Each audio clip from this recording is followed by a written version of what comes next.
normally use my Apple TV to stream directly off my main computer, which is an iMac, which is hooked up to 1.5 terabytes worth of information, as well as another 750 gig external hard drive, which streams all my videos and music.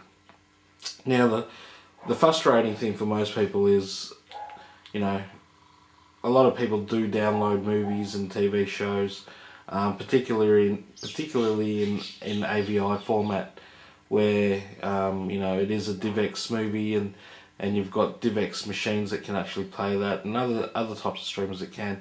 Apple have actually decided not to make this Apple TV compatible with those types of formats, and it's only compatible with formats that are in iTunes and able to be imported into iTunes, and then you can either convert that to Apple TV. So if you don't want to spend a lot of time actually doing that and converting your AVI files or your DivX files or your other type of files to the format in iTunes, there is a way around it, and it's quite simple. It's a program called XBMC Launcher, and XBMC might be familiar to a lot of people who have an Xbox 360. It's the actual platform which streams you know, from your computer through to your Xbox, which they've adapted for Apple TV. So you're not actually doing any hardware modifications, it's all software via USB. And let me just click through to XBMC Launcher and show you what it's all about. Okay, so in essence it's like another interface which gets loaded through, and you've got, you know, obviously your weather, pictures, video, music, etc. Let's go to videos, and I've got this obviously connected directly through to my iMac, which is streaming, and that's the downloads folder on my iMac. And as you can see, you just navigate through to the particular menu item that you want to go to, movies, and then you can go stream AVI or DivX files, which is pretty handy because now my whole collection is actually just sitting on my iMac, and from the bedroom I can actually control you know, what movies I watch, what television shows I watch, etc. Like old Spartans, he was inspected. If he'd been small or puny, or sickly or misshapen, he would have been discarded. Or misshapen, he would have been discarded. Okay, so just controlling, hit the stop button. You can actually step back. Let's have a look at TV. As you can see, there's quite a few TV shows. And as you go through, you can actually just select something.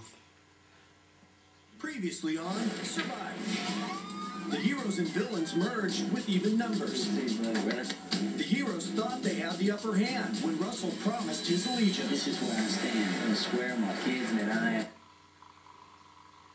Okay, so that's pretty much taking you through Apple TV and it's the way it sort of works. I guess from your point of view, I mean, you might see a lot of reviews and a lot of you know, talk and forums and discussions, but you don't actually get to see how one's actually working. So I'm just shutting down the Xbox Media Center. I guess a couple of cool things to actually show you is how I'm actually controlling this Apple TV, and if I just put this down and have a look here.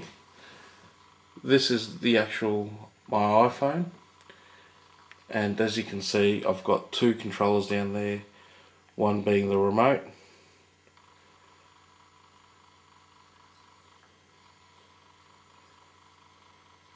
and that's connected to my Apple TV. So if we just go back up here, I'll show you,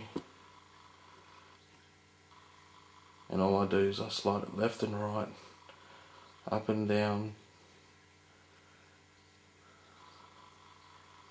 and go through, and I'm able to control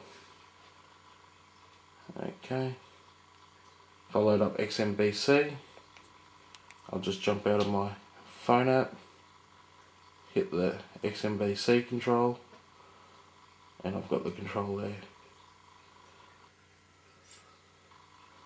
So a lot of this I can actually control directly from my iPhone, which is a quite handy tool, and actually your iPad as well. Okay, just showing you how the Apple TV is actually connected. Quite simple actually. It's just two wires, and I haven't actually tucked the wires behind the wall like I usually have, because it's still fairly brand new and I've been tweaking it and testing it out. So here's the actual unit itself. Now, let's see if I can just turn it around on its side. Just show you the connections.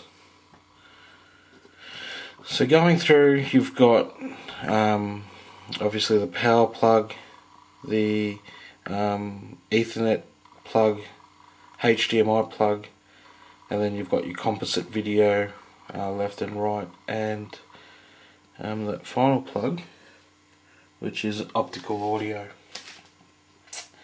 So pretty simple setup. HDMI cable that's connected directly to the Bravia, and pretty simple, straightforward. Two plugs. The HDMI cable is not actually included with the unit itself. You have to purchase that separately, and you know they can cost anywhere from $15 to $30 to $40 depending on what kind you get.